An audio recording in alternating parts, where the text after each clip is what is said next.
Oke, selamat datang semua pada Bible Study kita kali ini. Dan sebelum kita memulakan pembelajaran kita, saya menjemput Gegel untuk berdoa.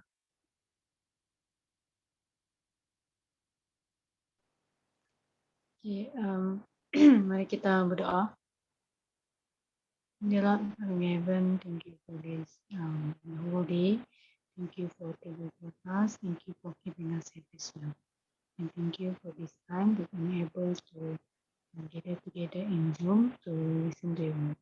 And I pray that you bless our Bible study, and I pray that your Holy Spirit will be with us, Lord. Pray for speaker as well.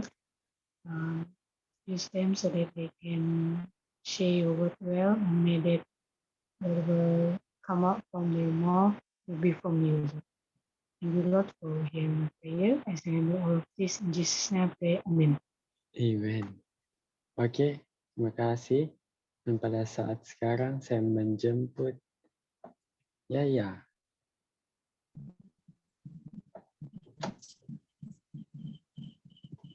Oke, jadi selamat malam dan selamat tahun baru kepada semua. Jadi pelajaran Alkitab perumpamaan kita pada minggu ini adalah tentang orang Samaria yang berhati. Yang itu di Lukas 10 ayat 25 hingga 37. Jadi bagaimana boleh timbulnya perumpamaan ini adalah mulanya dengan pada satu hari ya ada pada satu hari si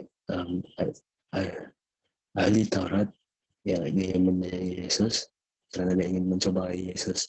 Dia bertanya apa yang harus diperbuat untuk memperoleh hidup yang kekal.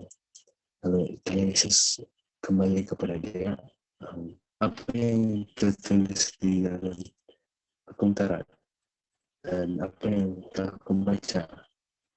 Kemudian jawab ahli Taurat itu balik,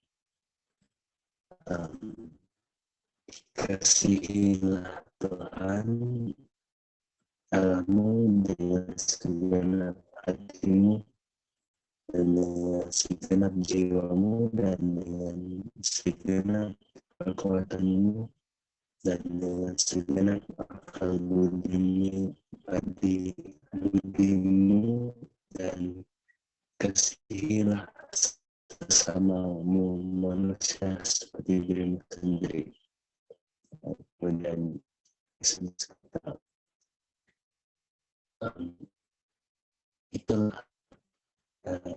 itulah maka obat itu. Lalu wanita itu menanyakan dia karena dia tidak usah dengan kesalahannya itu. Ya, jadi dia Yesus katakan perumpamaan itu, dan dari ayat 30 hingga 37 Yesus katakan perumpamaan itu, dan boleh kasih minta Anda semua membacanya satu persatu ya. Jadi saya mulai dengan Remy untuk membaca ayat 30.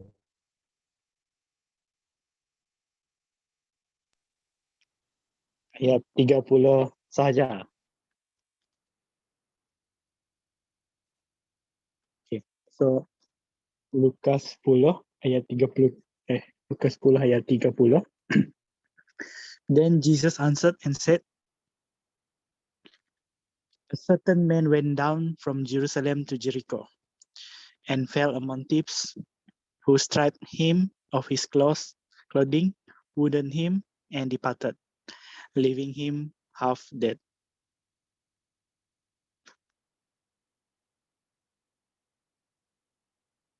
Oke, saya teruskan. Banyak pembicara tradisi. Saya habiskanlah ya, sampai ayat 37.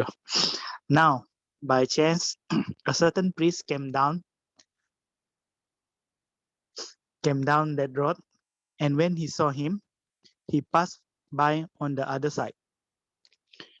Likewise, a Levite, when he arrived at the place came and looked and passed on the other side.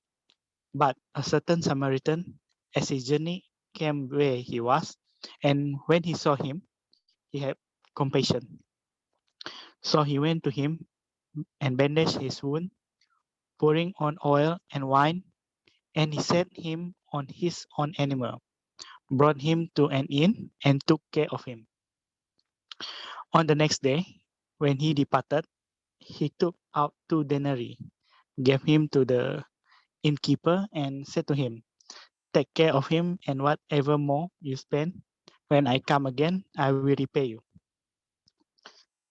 So which of these 3 do you think was neighbor to him who fell among the thieves? Okay, and yang terakhir, and he said, "He who showed mercy on him." Then Jesus said to him, "Go and do likewise."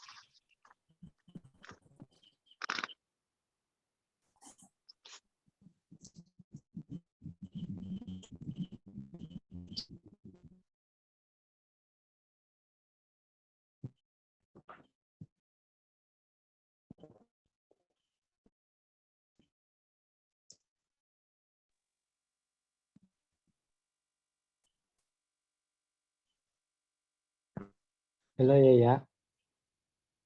Oke. Thank you, Oke. Rani. Baiklah. Dan ini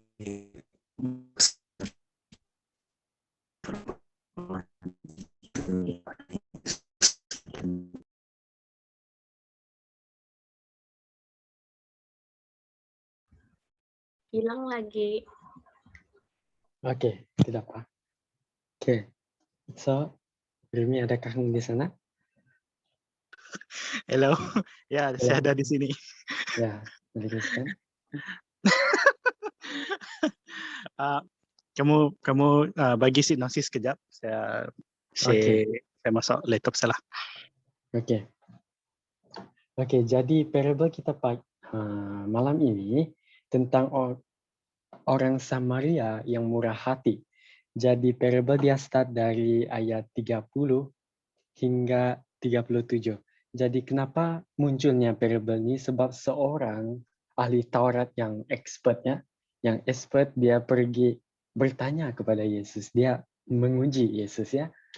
Dia cakap, "Guru, apa yang harus ku perbuat untuk memperoleh hidup kekal?" Jadi dia bertanya, guru maksudnya Rabai lah. Kan Yesus masa itu mengajarkan, di lain dia pun guru. Jadi dia bertanya kepada Yesus, "Guru, apa yang saya patut lakukan untuk memperoleh hidup yang kekal? Untuk selamat lah, arti kata lain."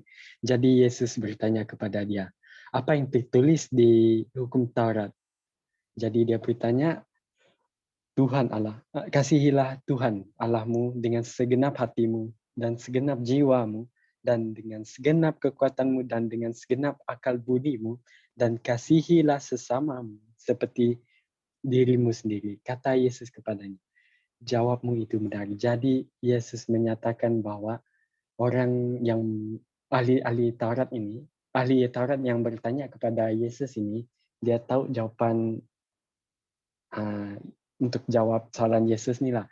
Jadi lepas itu dia kata, "Perbuatlah demikian maka engkau akan hidup." Tetapi untuk membenarkan dirinya, orang itu berkata kepada Yesus, dia cakap, "Dan siapakah sesama manusia? Siapakah neighbor saya?" Okay? Jadi Yesus menjawab dengan perumpamaan ini. Jadi perumpamaan ini dia ada dia ada 4 watak ya. Watak yang pertama, orang yang dari Jericho ya, dari Jerusalem pergi Jericho. Dia dirompak, dipukul, setengah mati, dibiarkan di tepi jalan. Lepas itu datang seorang yang berpangkat imam ya, berpangkat imam. Dia melihat, dia tidak kisah. Lepas itu datang seorang lagi berpangkat Lewi. orang Lewi lah ya, dia melihat orang itu, dia pergi. Jadi sama ya, jadi orang yang ketiga ini, orang Samaria. Jadi orang Samaria dia melihat tuh dengan penuh belas kasihan ya. Dan bila dia penuh belas kasihan, dia pun tergerak mau membantu, memuli, menyuci luka semua. Dan lepas itu dia angkat orang yang sakit nih pergi ke di Jericho lah. Jadi dia ubat-ubat dan begitulah parable kita malam ini. Dan Yesus katakan kepada ahli Taurat ini, menurut 3 orang yang melawati orang sakit ini, mana satukah jiran kepada orang sakit ini? Jadi ahli Taurat katakan orang yang menolongnya, orang Samaria. Jadi itu summary lesson kita, sinopsis lesson kita malam ini. Dan sekarang saya serahkan kepada Remy. Okay, thank you Nathaniel. Kita doakan supaya Yaya boleh join kita. Ya. Okay, so perumpamaan kita pada malam ini lah tentang orang Samaritan yang baik hati. Itu dikatakan ataupun English adalah the Good Samaritan. Dan seperti yang Nathaniel telah kongsikan sebentar tadi, kita dapat mendalami tentang pelajaran ini dengan mudah, actually, ya, mudah. Dan mari kita lihat tentang pelajaran ini dan mungkin ada beberapa perkara yang luar daripada tema yang kita boleh lihat di pelajaran pada hari ini juga. Okay, so kita tahu perumpamaan ini seperti yang telah diuraikan oleh Nathaniel sebentar tadi. So perumpamaan ini di ayat 30 hingga 35. Okay. Bagi yang baru join, kamu boleh baca sendiri. Okay. So penting untuk kita tahu kenapa Yesus mengungsikan perumpamaan ini. Dan jika kita perhatikan di dalam kitab Injil, ketika Yesus mengungsikan perumpamaan, dia sentiasa mengungsikan cerita yang berlaku di dalam kehidupan seharian ataupun sesuatu peristiwa yang pernah berlaku. Ya, dan sungguh luar biasa di dalam cerita ini, Yesus mengungsikan satu cerita bagaimana orang telah diropak. Dan ini memberikan kita satu gambaran pada ketika itu jenayah adalah sesuatu yang biasa, satu kebiasaan. Dan saya percaya perumpamaan ini pada hari ini satu perumpamaan yang mudah untuk kita fahami kerana jenayah seperti rompakan ini ataupun ragut masih berlaku juga pada zaman kita. Ya. So kenapa Yesus mengungsikan ini adalah kerana ada satu pertanyaan daripada guru Taurat. Dia tanyakan kepada Yesus ya di ayat 29 kita boleh lihat kan. Dia katakan siapakah jiranku? Dia katakan siapakah jiranku? Dan ini yang membawakan kepada perumpamaan yang ada yang perumpamaan yang kita pelajari pada malam ini. Ya, tetapi apakah yang telah membawa kepada persoalan ini? Ya, mari kita lihat di ayat yang lebih awal, ya, itu daripada 25 hingga 28 seperti yang Nathaniel telah kongsikan.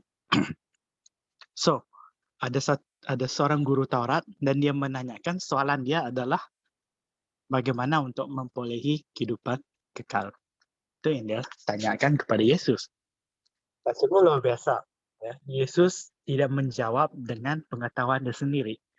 Dia katakan, apakah yang tertulis pada hukum? Ya. Tidakkah engkau membaca? Ya. Jika kita perhatikan jawapan Yesus ini adalah satu persoalan seperti satu sindiran. Karena kita tahu pada permulaan cerita ini, guru Taurat ini memuji Yesus.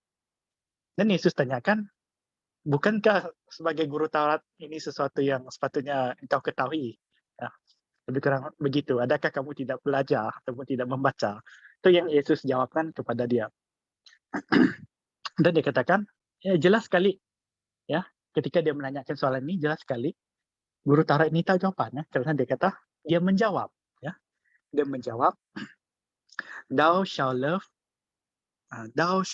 the Lord thy God with all thy heart and with all thy soul and with all thy strength and with all thy mind and thy neighbor as thyself. And he said unto him, itu yang dia katakan kepada Yesus. Yesus katakan, betul, ya lakukan itu maka engkau akan hidup ataupun engkau akan memperoleh kehidupan kekal. Dan sungguh luar biasa bagaimana di sini kita melihat satu setting cara untuk mengajar ataupun berkongsi. Kadang-kadang tidak semestinya kita berkongsi hanya dengan memberi jawaban. Ya, kadang-kadang satu bentuk persoalan boleh membantu pendengar ataupun anak murid kita untuk berfikir, ya. Berfikir seperti yang kita lihat pada perumpamaan pada hari ini, ya. Dan jelas sekali dengan menanyakan soalan kita akan mengetahui tahap pengetahuan pendengar kita ataupun anak murid kita. Dan di dalam cerita ini sudah pasti kita tahu Tuhanlah Tuhan yang mengetahui isi hati dan buah fikiran seseorang. Sudah pasti Yesus tahu bahwa guru Taurat ini mengetahui jawabannya. Ya. Karena itu Yesus menanyakan persoalan itu kembali kepada dia. Ya. So, ini sesuatu yang kita boleh pelajari. Dan kita lihat, okay, apakah definisi kasih ya yang dikatakan di dalam pelajaran ataupun ayat yang sebelumnya tadi itu di 25 hingga 28. Kita dapat melihat perkataan Yunani dia adalah agapao ya, agapao ataupun sama dengan agape ya, sama. So dia katakan di sini adalah to welcome, to entertain, to fond of or to love dearly. Lepas tu kalau ni untuk hubungan sesama manusia dan hubungan untuk bukan benda hidup adalah to be pleased, to be content, at or with a thing. So di sini kasih yang dimaksudkan di sini adalah saya percaya ramai kita pernah mendengar istilah agape dan kita tahu ini disamakan dengan kasih Tuhan. Tetapi adakah kita mengerti apakah kasih Tuhan itu? Bagaimanakah kasih Tuhan itu? Bagaimana kasih Tuhan itu? Ya. Perkataan yang sama ini, perkataan Yunani ini digunakan di ayat yang saya percaya setiap orang Kristen hafal, ya, segenap hati mereka, ya, di Yohanes 3 ayat 16, ya, mungkin ada yang menghafal sampai ke 18, ya, dia katakan Tuhan sungguh mengasihi, ya, sungguh mengasihi, sehingga dia sungguh mengasihi dunia sehingga dia menghantarkan anaknya. So, agapao ataupun kasih Tuhan adalah kasih yang ada action, kasih yang ada perbuatan. Itulah kasih Tuhan itu actually. Ya. Dan persoalannya, apakah perbuatan Tuhan? Ya. Dan kita tahu Tuhan mengutuskan Yesus untuk mati. Dan Yesus memiliki kasih yang sama karena dia sanggup mati di kayu salib untuk setiap kita pada malam ini yang berada di ruangan ini. Dan inilah yang dimaksudkan dengan kasih. So, apa yang Yesus dan guru Taurat itu ya ungkapkan adalah ya, kasihilah mereka ataupun agapao ya. Agapao Tuhanmu, agapao jiranmu. Ya, itu ya Yesus maksudkan. Ya, jadi apabila kita lihat ini kita ada satu gambaran kasih yang bagaimanakah yang kita harus tunjukkan kepada Tuhan dan kepada orang yang dikatakan jiran kita. So, kembali kepada persoalan yang membawa kepada cerita hari ini. Ya. Okay. Siapa jiran kita? Ya, jika kita perhatikan, ya, di jawaban ada di ayat 36 dan 37. Ya, dia katakan, which of these three think thou wast neighbor unto him that fell among the thieves? And he said, he that you mercy on him. Then Jesus said unto him, go and do thou likewise. So, jiran itu adalah yang saya highlightkan warna merah. Itulah jiran kita. Itulah jiran kita. Dalam maksud saya bukanlah jiran itu orang yang kena rompak. Bukan itu maksud saya. Tetapi dalam konteks ini adalah mereka yang ditimpa kesusahan. Itulah jiran kita. Itulah jiran kita. Oke? Itulah jiran kita. So, kita tahu ya apa yang dikatakan tentang kasih ini ataupun mengasihi orang lain adalah satu perintah daripada Tuhan. Ya, di sini mungkin kita tidak melihat dengan jelas, tetapi jika kita membuka kepada Yohanes,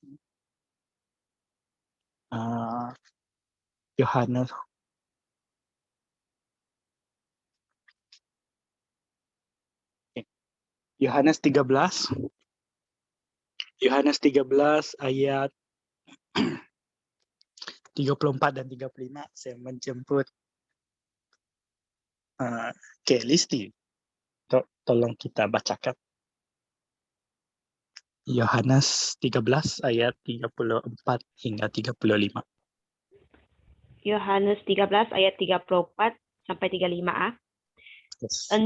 A new commandment I give to you, that you love one another as I have loved you, that you also love one another. By this all will know that you are my disciples, if you have love for one another. Okay, thank you. Amen. Thank you, Listi. So, di sini kita dapat melihat dengan jelas bahwa mengasihi ini adalah satu perintah daripada Tuhan. Ya. So, jika kita lihatkan kembali ya di dalam pelajaran hari ini, ya, sinopsis dia adalah ya persoalan pada awal dia adalah bagaimanakah untuk memperolehi kehidupan kekal. Ya. Dan apabila kita melihat ayat 36-37 dan ayat yang Listi telah bacakan, kita dapat mentafsirkan bahwa untuk memperolehi kehidupan kekal adalah dengan mengasihi orang lain. Ya, karena mengasihi itu adalah satu perintah. Apabila kita tidak mendengar ataupun mengikut perintah Tuhan, maka kita telah melanggar apa yang Tuhan telah pesankan bagi setiap kita. Mari kita lihatkan kenapa dikatakan mengasihi ini penting dan kenapa ia berkait rapat dengan kehidupan kekal. Ya. Mari kita buka satu cerita yang mungkin boleh membantu kita untuk memahami dengan lebih mendalam. Ya. Mari kita buka ke Matius 25. Matius 25 dan kita boleh baca. Kita baca ayat 31 dahulu. Siap. Okey, 34 hingga 40.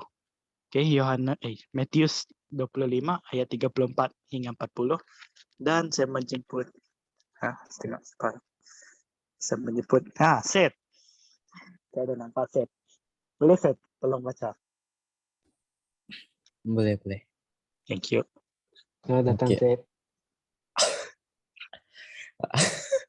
Ayat 34. Hingga 40. Okey.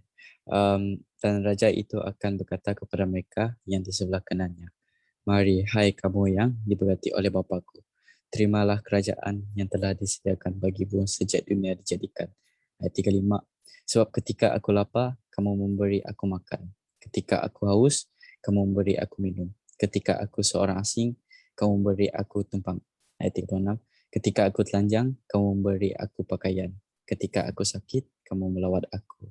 Ketika aku di dalam penjara, kamu mengunjungi aku. Ayat 37.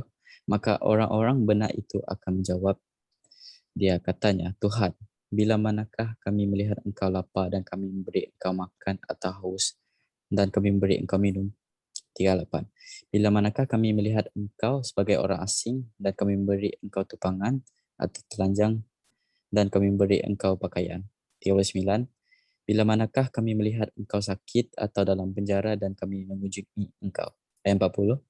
Dan raja itu akan menjawab mereka, Aku berkata kepadamu, sesungguhnya segala sesuatu yang kamu lakukan untuk salah seorang dari saudaraku yang paling hina ini, kamu telah melakukannya untuk aku.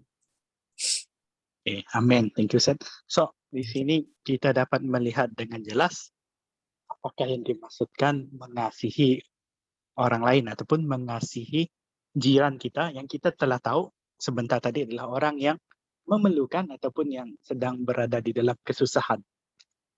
Tuhan menganggap di saat kita membantu mereka adalah kita memperlakukan yang sama itu kepada dia. Ya. Dan kita lihat, nanti saya akan explain lebih mendalam kenapa Tuhan katakan demikian. Kita sambung 41 hingga 46 dan saya menjemput Rembrandt. Tolong kita bacakan. Oke. 25 ayat 41 hingga 46 kan? Nah, betul. Oke. Dan ia akan berkata juga kepada mereka yang di sebelah kirinya, enyahlah dari hadapanku, hai kamu orang-orang terkutuk, enyahlah ke dalam api yang kekal yang telah sedia untuk iblis dan malaikat-malaikatnya. Sebab ketika aku lapar, kamu tidak memberi aku makan. Ketika aku haus, kamu tidak memberi aku minum. Ketika aku seorang asing, kamu tidak memberi aku tumpangan. Ketika aku telanjang, kamu tidak memberi aku pakaian. Ketika aku sakit di dalam penjara, kamu tidak melawat aku. Lalu mereka pun akan menjawab dia, katanya, Tuhan, bila manakah kami melihat engkau lapar, atau haus, atau sebagai orang asing, atau telanjang, atau sakit, atau dalam penjara, dan kami tidak melayani engkau? Maka ia akan menjawab mereka, aku berkata kepadamu, sesungguhnya segala sesuatu yang tidak kamu lakukan untuk salah seorang dari yang paling hina ini, kamu tidak melakukannya juga untuk aku. Dan mereka ini akan masuk ke tempat siksaan yang kekal, tetapi orang benar ke dalam hidup yang kekal. Oke. Tidakkah jelas di dalam ayat ini menjawab persoalan guru Taurat tadi, bagaimanakah untuk memperolehi kehidupan kekal? Di sini Yesus katakan, sekiranya tidak melakukan perkara demikian kepada yang paling hina, nyata terimalah hakikat bahwa kehidupan kekal itu tidak akan diberikan kepada kita. Ya, itu yang dikatakan, dan ini datang daripada mulut Yesus sendiri. Ya, dan tajuk kecil pelajaran untuk Matius itu adalah hari penghakiman, tentang hari penghakiman. So, inilah yang dimaksudkan dengan mengasihi jiran kita, ya, mengasihi jiran kita. Dan sekiranya kita perhatikan di Yohanes 15 ayat 12, ya. Saya bacakan untuk kita.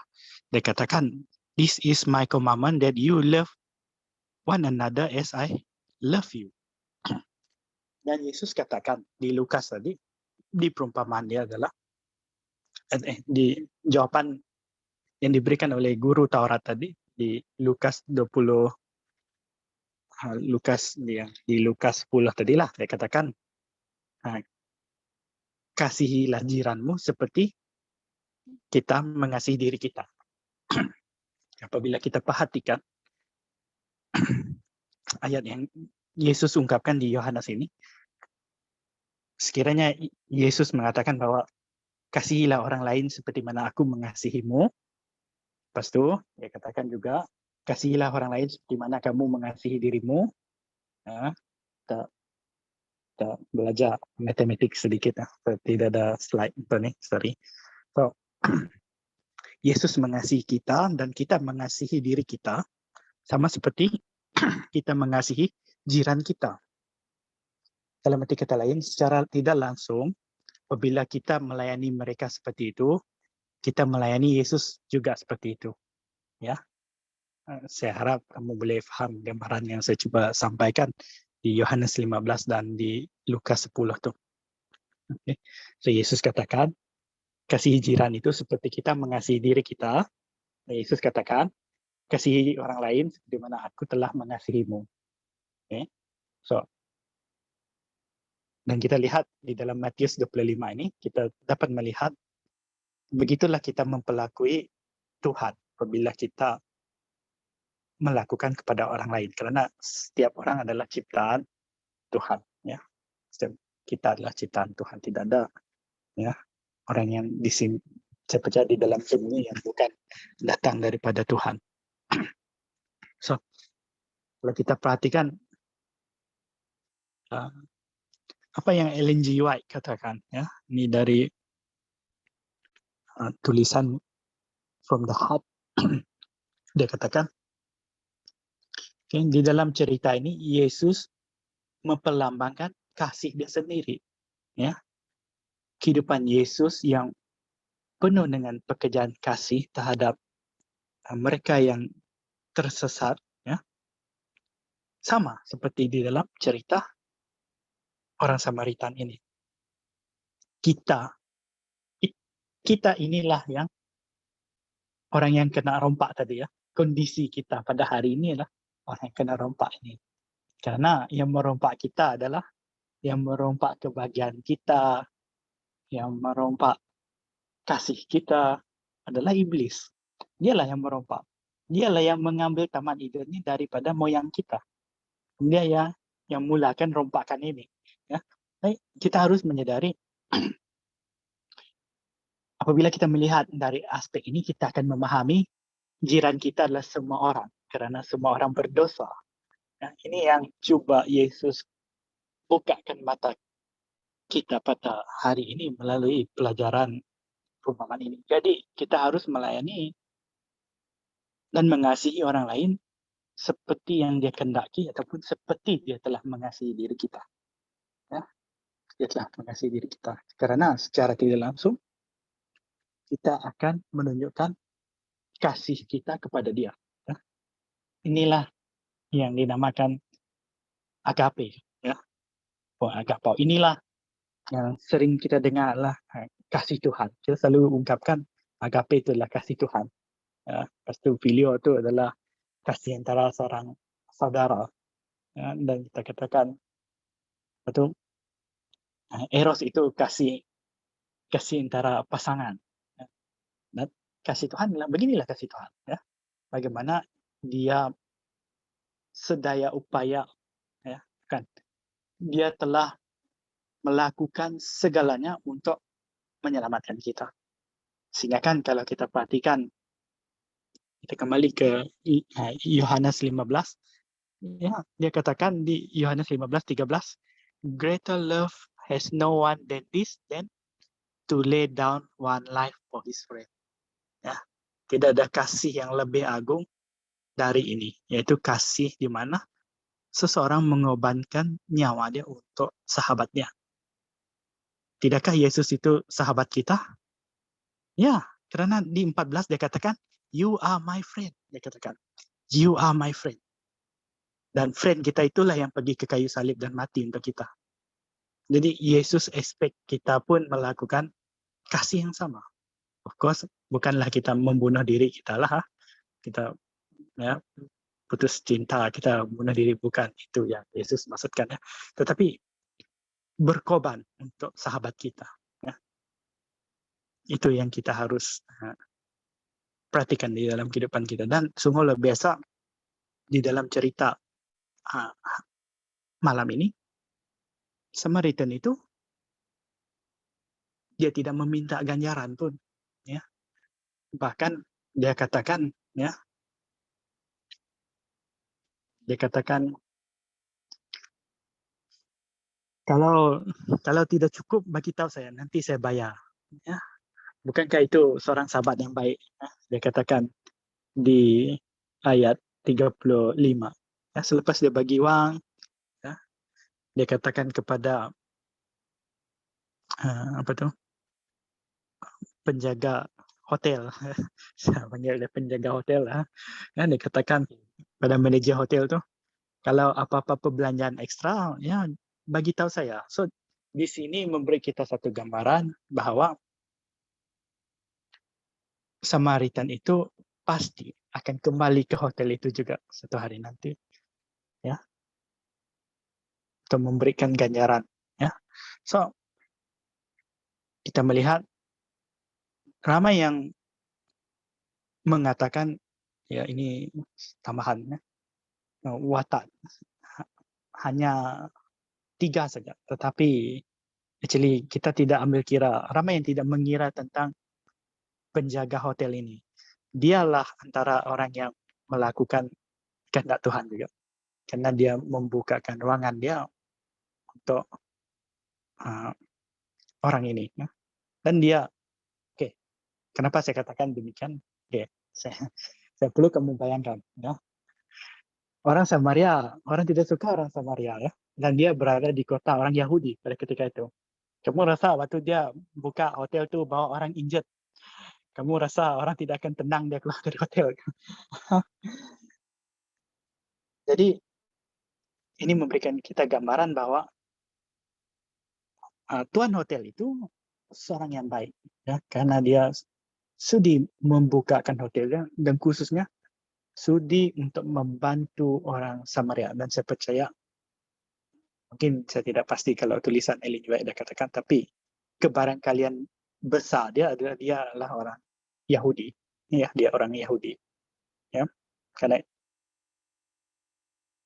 dia katakan, ya, dia turun dari Yerusalem untuk ke Jericho, ya, dan yang kena rompak tu, ya, dia dari Yerusalem. So saya rasa waktu tu dia belum jauh lagi dari Yerusalem lah. Nah, ini kamu kena lihat jarak kota Jericho. Saya rasa yang dia bawa balik tu, dia bawa balik ke Jericho balik.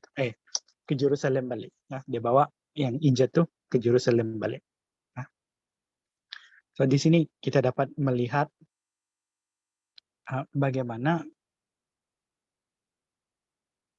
ada 4 watak lah actually sebenarnya. Ya. Yang pekerja hotel itu pun, ya, kita harus ambil kira karena dia juga orang yang melakukan apa yang Tuhan kehendaki. Ya. So itu saja, ya, yang saya boleh kongsikan pada malam ini. Jelas dari Ellen G. White katakan Yesus membuka jubah kebenaran dia untuk menyelubungi kita. Dan ini mengingatkan kita ada satu ayat, saya lupa, saya ingat dari Petrus.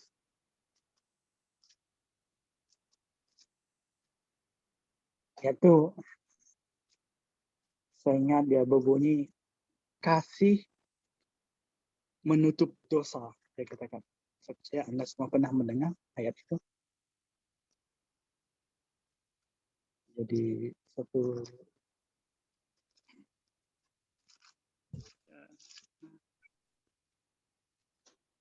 multitude of sins ya kan? ya, ayat jumpa kah ya Bapak? Saya tahu dia di Mana Petrus. aku jumpa?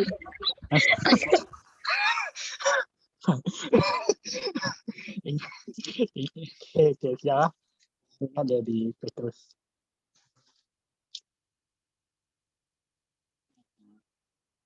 Dan kita cari muncul ya. Oke, tidak apa, nanti saya Google lah. Saya pun lupa mana sudah. Saya tahu dia di Peter lah. Ya, dia di Peter. Tapi ya, macam yang Rachel katakan, love cover the multitude of sin lah. Kurang macam itu ayat dia. Oke, tidak apa, saya pas kepada Nathaniel sementara saya cari ayat itu dulu. Oke, thank you. Itu saja dari saya. Oke, amin. Thank you, Rumi. Dan ya, untuk bagi pelajaran kita malam ini ya. Dan saya dapat satu perkara yang sangat penting. Trouble statement orang kata. Kalau kita mementingkan diri sendiri kan, kita tidak akan masuk surga. Kalau kita mementingkan orang lain dari diri kita sendiri, kita akan masuk surga. Ya itulah kesimpulannya ya. Jadi apa yang saya mau katakan ya, macam mana kita mau tahu yang kita berkenan kepada Allah yang kita sudah buat, kita menolong orang, macam mana kita mau tahu yang kita sudah menunjukkan kita kasih kepada Tuhan. Oke, jadi ya tuh 1 Petrus 4:8. Oke, jadi Alkitab menyatakan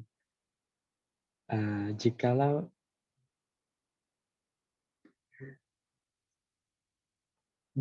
kamu mengasihi aku, kamu akan menuruti segala perintahku. Jadi segala perintah Tuhan kita akan menuruti kalau kita kasih kepada Tuhan ya. Jadi di pengkhotbah katakan ya, di pengkhotbah katakan ya, saya akan buka di pengkhotbah 12 ayat 13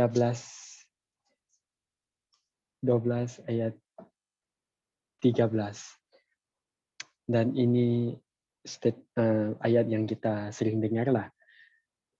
Akhir kata dari segala yang didengar ialah takutlah akan Allah dan berpeganglah pada perintah-perintahnya. Karena ini adalah kewajiban setiap orang. Perintah-perintah di sini maksudnya 10 hukum Tuhan ya. Jadi di dalam 10 hukum Tuhan tidak ada menyatakan katakan kita harus mengasihi kita sendiri. Tidak. Yang pertama, 4 pertama mengasihi kepada Tuhan dan 6 seterusnya mengasihi kepada jiran kita. Tiada untuk diri sendiri kita ya. Jadi macam mana di ayat Yohanes katakan tadi, macam mana kita mau tahu kita sudah mengatasi sudah membuat apa yang Tuhan perintahkan ialah kita melihat perbuatan kita lah. Perbuatan kita dan diri kita sendiri tahu ya. Oke. Itu lesson kita malam ini. Dan sekarang saya buka ruangan pertambahan dan persoalan kalau ada. Oke. Kalau ada. Rachel, Krista, tambahan. Dari saya semua jelas. Oke. Ya, yang lain oke. Boy, mungkin boleh bagi Yaya peluang untuk bercakap. Mana Yaya? Share. Ya, Oh, Christian Yaya. maybe dia sudah prepare ya. Oh. Ya, Yaya. Pastor Chua juga ada. Halo Pastor. Selamat bergabung. Ya, Yaya. Oke. Jelaskah suara saya? Jelas. Jelas. Oke. Oh ya, first of all, minta maaf ya. Ya, tidak Coba. apa, tidak. Ada rindukan. Oke. Dan minta maaf dan terima kasih sebab sudah memberi peluang lagi. Jadi ya saya mau kasih poin lah yang saya buat, yang saya sudah prepare tadi. Jadi the Good Samaritan itu tadi ya saya baca di Ellen White yang dia mengatakan the Good Samaritan itu dia menggambarkan Yesus ya, Yesus sendiri, dia menggambarkan Yesus sendiri karena Yesus tidak menolak orang, dia membantu orang walaupun sedangkan orang yang berdosa dan orang yang tidak menurut perintah Tuhan pun Yesus sudah bantu. Yesus sembuhkan orang-orang yang datang kepada dia. Dan bukan saja yang datang kepada dia, juga yang sedang terluka. Yesus sendiri yang datang kepada orang dan menyembuhkan mereka. Begitu juga dengan the Good Samaritan tadi, dia melihat dibandingkan dengan imam, dengan satu lagi itu ya, dengan Lewi para imam dan lewi, mereka adalah orang yang taat kepada Tuhan dan mereka menurut perintah Tuhan. Namun mereka tidak membantu orang yang sedang cedera, yang cedera itu. Bahkan orang Samaritan yang dibenci, yang tidak menurut perintah Tuhan, yang menolong dia. Jadi begitulah, begitulah, karena itulah yang itulah situasinya pada masa itu. Ya, sudah jelas para Farisi, para imam dan yang besar kuasanya di dalam pelayanan, mereka tidak menerima orang-orang yang ya, mereka tidak menerima sesama manusia mereka. Jadi itulah itu yang pertama tentang The Good Samaritan. Dan yang kedua, semoga kita dari apa yang kita dapat dari pelajaran ini, kita harus mengasihi orang lah, bukan saja dalam kalangan kita, tapi kepada orang yang masih tidak percaya dengan Tuhan juga. Kita harus mengasihi mereka, mengasihi seperti prihatin, ya, walaupun ya, jika kita lihat mereka dalam kesusahan, bantu mereka, beri keperluan kepada mereka. Ya, dan saya ada ayat penutup di semua petik di Yohanes juga, di Yohanes 15, tapi ini ayat yang ke-17. Dan di sini dia mengatakan, inilah perintahku kepadamu, kasihilah seorang akan yang lain. Jadi kasihilah kita. Jadi itu saja daripada saya. Thank you semua. Ya, amin. Thank you. Ya.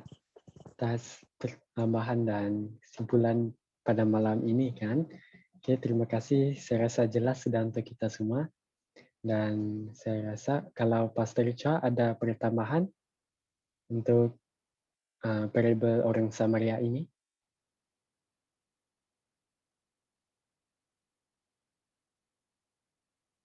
Halo, Pastor Chua.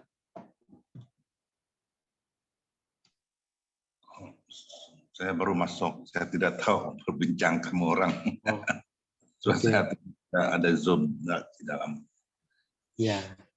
Saya tidak tahu bagaimana apa itu, kamu kurang ya sharing.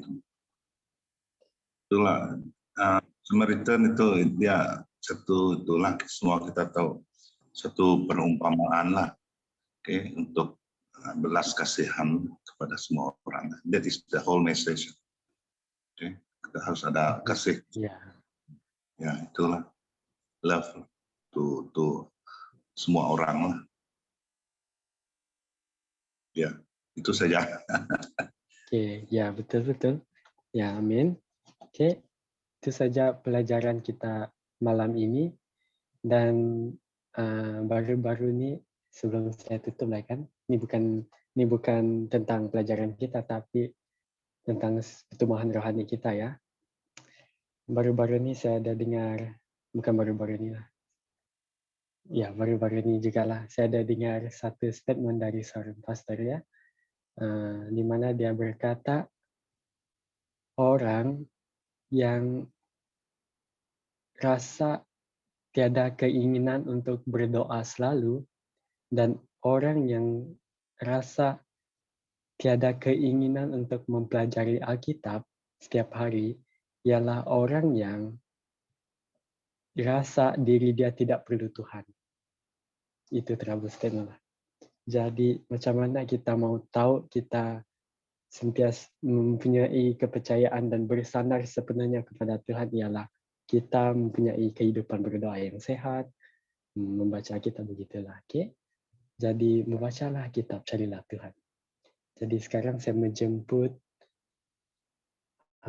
Remy lah untuk berdoa tutup kita.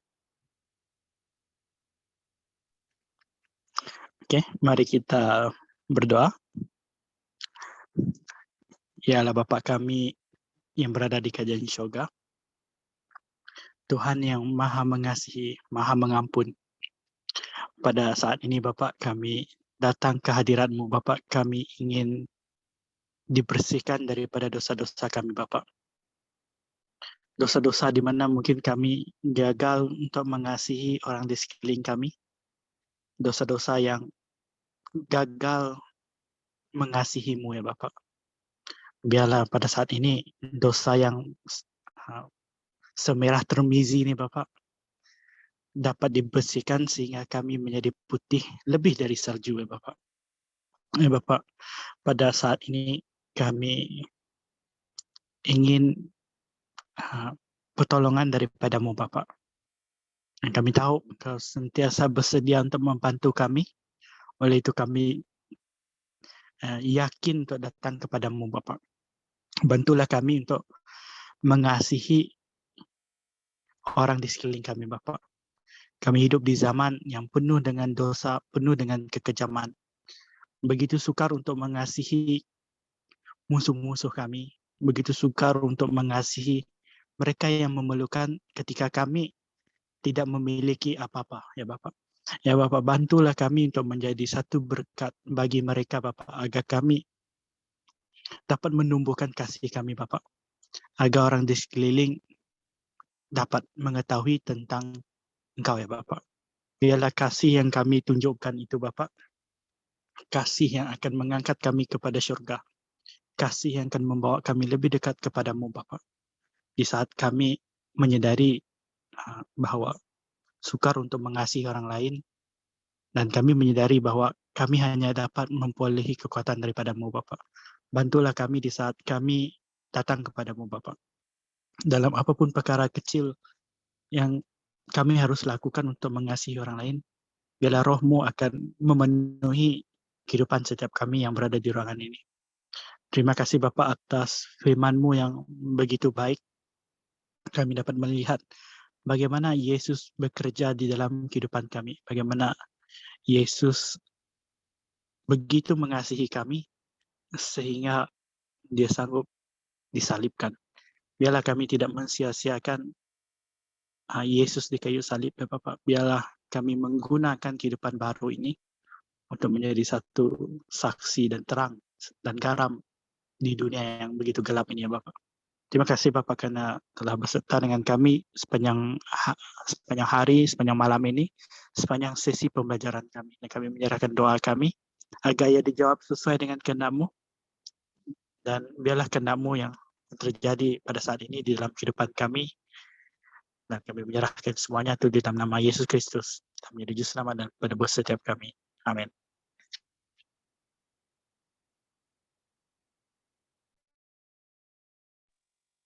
Oke,